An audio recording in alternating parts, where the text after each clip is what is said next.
Hello, everyone, and welcome to the Sports Fan Talk Show, where we be talking to different fans from different sports about what they like about their sport, what could change, what could make it better for the fans.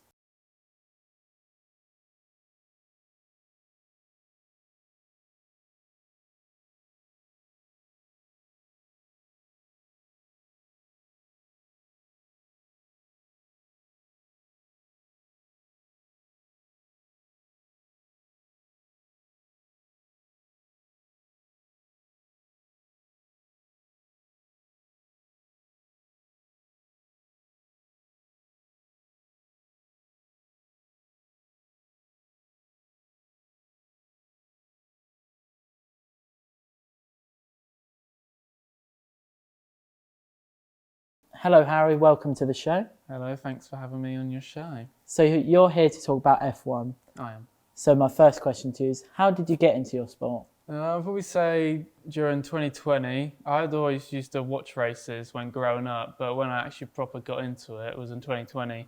So when football season finished, I just needed like something else to watch really to kill my boredom. So I just happened to stumble upon F1 and the race when Lewis Hamilton's tyre popped in the last lap and he dragged it home for the win with Max Verstappen chasing after him. So that's what really got me into the sport, and then since then, every race that's been on, I've been watching it. Yeah, because that was a very good race because most people's tyres were popping. Yeah, there was loads of right at the last moments. It was like everyone's were just popping off everywhere. Why do you enjoy watching F1? I'd probably say the build up and like the other fans as well. They're all bringing up like good atmospheres. I'd probably say just the I don't say adrenaline, but sort of like you do get it like when it's building up right to when the lights go out. It's like sort of like the adrenaline from that. It's like you're in the car with the drivers. I'd probably say that. Yeah. Uh, there's many ways now of watching your sport, but how do you consume your F1? My main way is watching it live. I'll watch it on Sky Sports, and then after the race, I'll just watch highlights, which is on their YouTube channel. Then I'll just look through social media and I see like stuff on Instagram and Twitter, just like fans talking about the race and just like jokes and that about it. So that's what I like to see straight afterwards, really. Just going on Twitter and just seeing everyone's reactions. With F1 being all over the world, with early starts, do you get up for them or do you like record them and watch them later? No, I do. Depends on what I'm doing. But normally, if it's on Sunday, I'm not doing anything. So I'm always make sure I'm up for it because I can't bear missing a minute basically of any race. Oh yeah. So who is your favourite driver in F1? I reckon I think I took a liking to Lando Norris because he's British, but then people say, "Oh, like why don't you spot Lewis Hamilton?" But then he's already like won 7 championships. I want to pick someone up who's working from the way he's not at the bottom, but he hasn't got anything yet. I just want to see his growth basically. So Lando Norris is one of my go-to guys. Is there anything like not that British, but it's like driving style? Do you like? Um, yeah, I reckon with the youngsters as well, they're more they like to take the risks a bit more. So they have the more mature drivers, they're more patient with it. But if you see same with like Max Verstappen though, they're all young, so they just go straight for it. Yeah. That's why I like, especially Lando Norris. He's exactly like him. He just takes no risks sometimes, really. No, you obviously watch every minute of the race, but what is your best moment? I reckon I don't know. It's a mix. I reckon the Monza last year when McLaren got a 1-2, that was quite good to see. But then also I think Norris's first pole of the race after at Russia was quite good for just Norris alone. So Yeah, because he almost won that race. yeah, he did. Yeah, he did. But no, I'll probably say Monza because that's quite a good thing to say. Like, they've arrived on the scene basically, especially for Norris. Like, he got second in the race, which is his highest position so far. So and that McLaren are back. Exactly, yeah. So it was quite good to see, and that got me really excited and celebrated that for quite a while. So yeah, probably Monza 2021. Now we go to the other end. What's your worst experience? Well, straight after Monza 2021, it was the Russian one. Lando Norris got pole for that race and did an expert job getting all the way to the end, holding Hamilton behind him, but then rain decided to come into play and ruin my day. So probably the Russian one last year, 2021. We've said before about the vast calendar in different countries, but what is it like to be a fan in F1? I'd probably say it would be quite expensive because you're paying like 40 odd quid a month for Sky, and then if you want to go to the races, it's like 200 quid Just for the ticket? minimum, yeah, just to get in, and then of course, and you got stuff like flights and hotel, or then I don't know, pay for food and stuff like that as well while you're there. So it's quite an expensive one, but you do enjoy it, I imagine. So yeah. Now, there's been some title races recently, but what is the biggest controversy? Yeah, there's been loads, I reckon, but since I've been watching it, nothing really tops what happened in the season finale last year. Whereas I was more of a fan of Max Verstappen last year than I was Lewis Hamilton, but I wouldn't have wanted him to win in the way he did. I think Hamilton, he did what he had to do. He's leading the race last 2 laps, and then just a mess happened, and then the officials seemed to gift Max Verstappen the win, really, which I was over the moon on the day, but now looking back at it. So you wanted Verstappen to win and not Hamilton? Yeah, I wanted Verstappen to win, but not the way how he did it, really. Why did you want Verstappen and not Hamilton? Because he's younger and he's fighting for his first. Yeah, but he's got longer time to win it. Hamilton's coming to his end. Well, he's not. True, he's still got a long but time. that's what I don't know. Just did the job for me, really. I think that's what I looked at, and just I just wanted someone new for once, really. What is one thing you'd like to change? I would just say make it a lot cheaper, really. But then again, money is king, or something like that. People say, but I'd make it cheaper, and I reckon do more races in other countries, really, because I don't think we have any in Africa. I think people are crying out for that, rather than having 3 races in America and loads in the Middle East. So because I've heard South Africa's a good track. Yeah, they do have a decent track, and they used to race there during the 80s, I believe. I've seen footage of. So I'd love to see a South African track. I think that'd be good to see. Okay, thank you for coming on. Hope you enjoyed this season of F1. Right. So a recent controversy in football is last April, where Florentino Perez, the Real Madrid president, proposed a breakaway to the Super League, involving all the big teams from the European leagues, including Man United, Man City, Real Madrid, Barcelona, Atletico Madrid, and many more. But some teams didn't go. Bayern Munich, who had just won the Champions League, didn't break away, along with Dortmund, due to their 51% ownership by fans. Also, probably one of the biggest exciting football brands, PSG, did not also join. With fans getting unhappy that their teams were joining, protests started to happen, with a break into Old Trafford and protests out of Chelsea, not allowing the team bus to come into the stadium to play their game. This showed the owners that they were not happy at all that they were joining the Super League, and so that started to break down, with teams pulling out due to their fans being unhappy with them joining. So we're now going to move on to football, and we've got Matthew here to talk. Hello. So I'd like to first ask you, how did you get into your sport? So it all started when I was about 5 or 6, and my uncle brought me to a Norwich City match, actually. Oh, we like that. I don't support Norwich City, but it was the first match, and I don't know, it's just the atmosphere and the game just appealed to me, and I just sort of couldn't keep my eyes off it. And over time, as I grew older and got more into the game and learned more about it, I just fell in love with it. Mm-hmm. Yeah. Why do you enjoy watching football? I think it's like you don't really know what's going to happen. Obviously, you have favourites, but there could always be a shock. And yeah, I think I like it as well because it brings people together as well. It's has quite a good community feel to it. In sort of lower league matches, the clubs are really important to the town, and I just like that whole feel of it. And it feels more than just a sport; it's people's lives. So yeah, I love that. It's brilliant. Now, you said you went to watch a Norwich game, but how do you usually watch your sport? So I normally watch Cambridge United in League One. I've been going there for a few years. Trying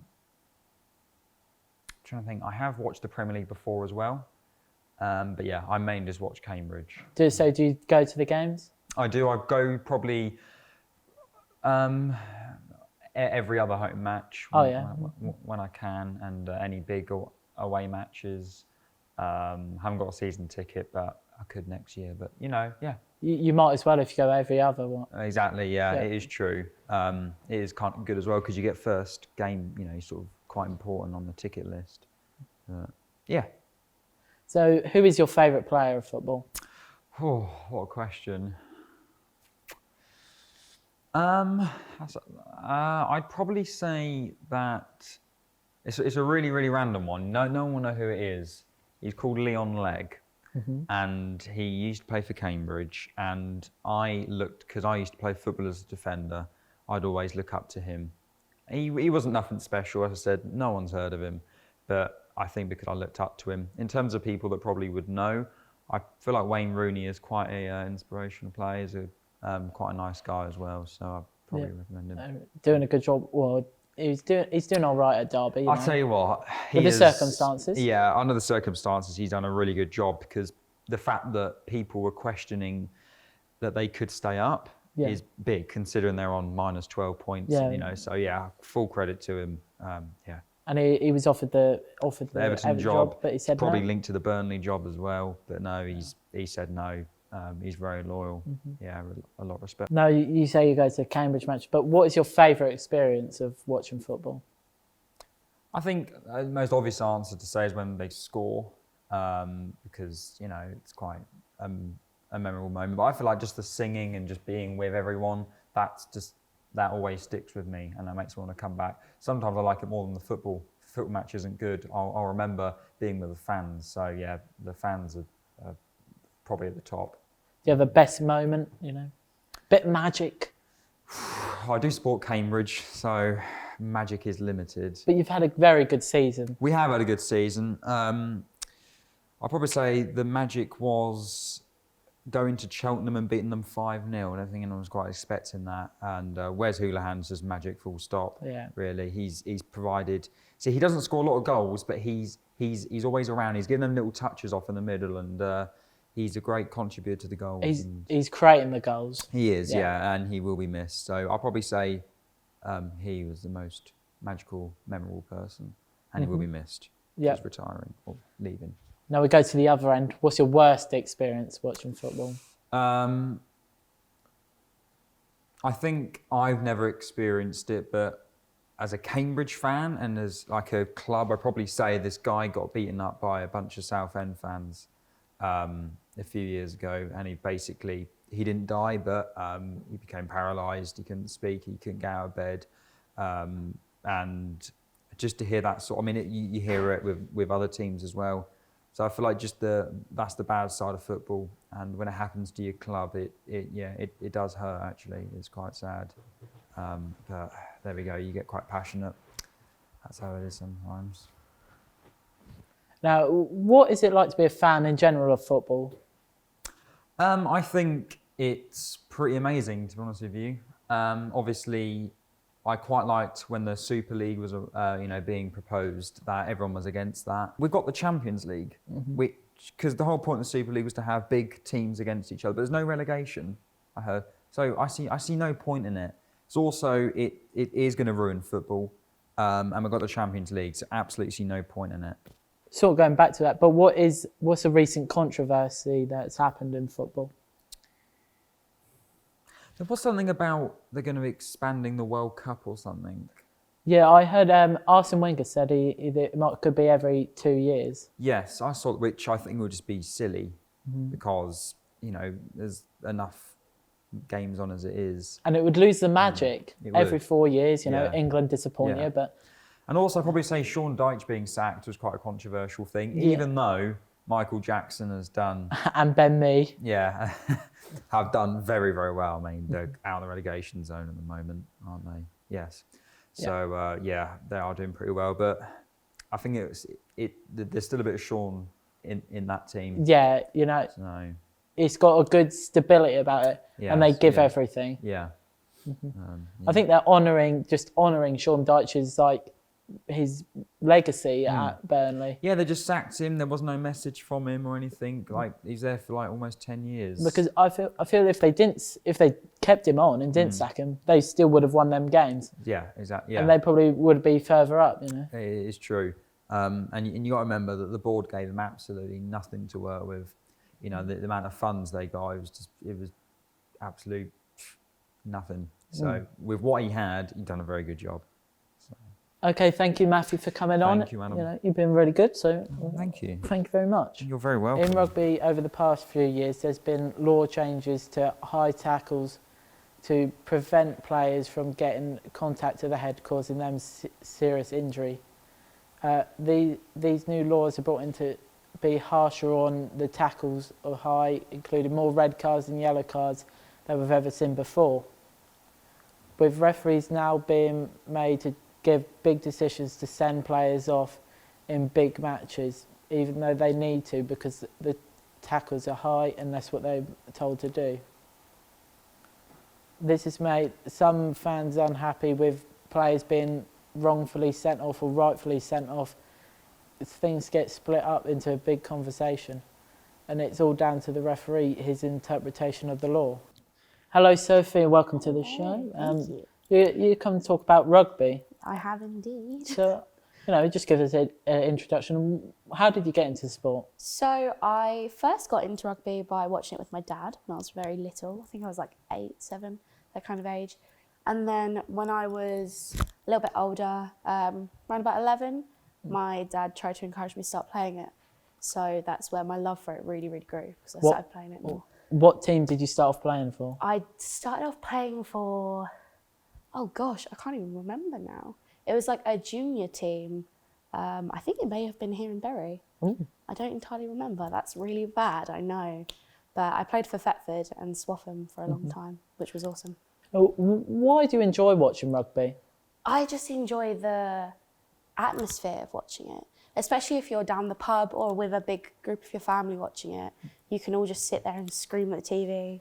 Enjoy. It's very similar to football in that sense. The atmosphere of being around people who are also there, supporting the same team as you and cheering everyone on. It's just amazing. No, you said you watch it with your family, but how do you watch sport? Well, I watch most sports on television, as most people nowadays do. But when I'm very lucky, I get to go and watch the rugby down in Leicester, or I go up to Twickenham, go and watch it. Oh, so you support Leicester Tigers? I support the Leicester Tigers, yes.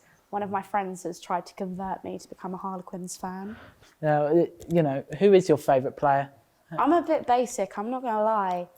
So I don't have a favourite player, but my two favourites are Ben Youngs and Owen Farrell. Obviously, Ben Youngs is from Norfolk. Of course. But He's actually one of my brother-in-law's friends, which is pretty awesome. So why do you like them players? I think, obviously, Owen Farrell, captain of England team. He's a brilliant player.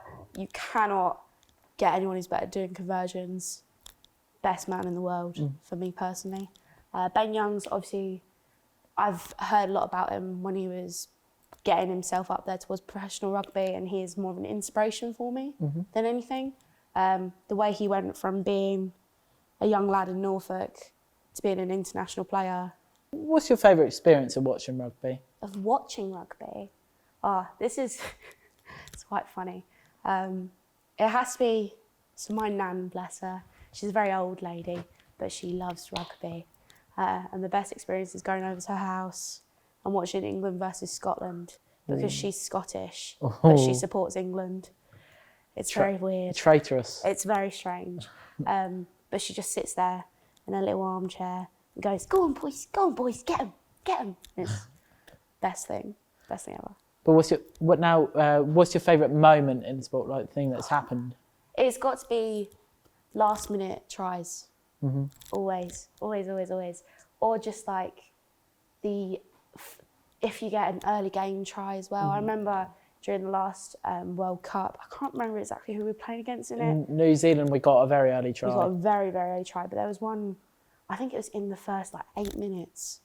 And just the roar you heard from the crowd, even through the television, was immensely sort of, that defines English rugby. Yeah. Now, sort of going to the other end, but what is your worst experience? It's when we lose to a really terrible team. Or like when we've done absolutely amazing, got semi-finals, whether it's a cup, World Cup, Championship, whatever, you get to game before last and then you lose by like a point Yeah. or 3 points. When you lose by a conversion or a penalty, it's like, oh, really? But no, yeah, that's definitely one of my least favourites. I remember when Leicester's Tigers played the league a few years back now. We lost by 4 points, and it was a really high score game as well. And it made my blood boil, as they say. Yeah. You talked about experience it with different people, but what is it like to be a fan in rugby? Best feeling in the world. There's nothing. I know a lot of people in England, obviously football fans. I'm also a football fan, but it's just the community. Everything. You know, if you're a rugby supporter in England, there's going to be others who are just like you. Yeah. And that is because it's a gentleman's. It's British game. it's more of a friendship than like in football. It's a Yes, rivalry. Exactly. Whereas it doesn't matter who you're playing against, who you're playing as. No. There's always going to be that sportsmanship. Yeah. Whereas like with football, you've had the riots and everything. I don't think I can even think of an instance where there's even been a fight during rugby, except from World Cup this season. But Now, you said you really enjoyed being a fan of rugby, but is there anything you'd like to change? I think the recognition it gets, because obviously I know I'm comparing it to football a lot, and it's two very different games. But if you go on to a television and you're watching football, you're going to be able to watch the West Ham match. You're going to be able to watch the Man United, the Norwich games. You can't just watch rugby games. Yeah. You know, you have to either go to them or you have to watch them specifically online. Whereas I think if there's more recognition, it'd be a lot better. I think in my opinion. what I've seen in the past few years is you get more on Channel 4 because they've sort of bought the rights. Yes. But now they've stopped showing the highlights of the... So it's like, you've got to watch them on YouTube now. Yeah. But there's more games coming on Channel 4. I mean, the Champions Cup's on Channel 4 sometimes. But I think Sky sort of got rid of it. They've sort of just gone football, but even they don't have all the football. So it's Yeah, because sort a lot of of BT Sport has but taken over a BT lot of it. Sport, they have the rugby. Sophie, thank you for coming on. Thank you for having me. I hope you enjoy the rest of the season watching rugby. I will. Over the past few years, there's been a decline in interest into men's Test cricket, with players not wanting to play due to bigger money playing in shorter formats like the IPL. And now with the introduction of the 100, it brings a bigger interest into short form cricket in England.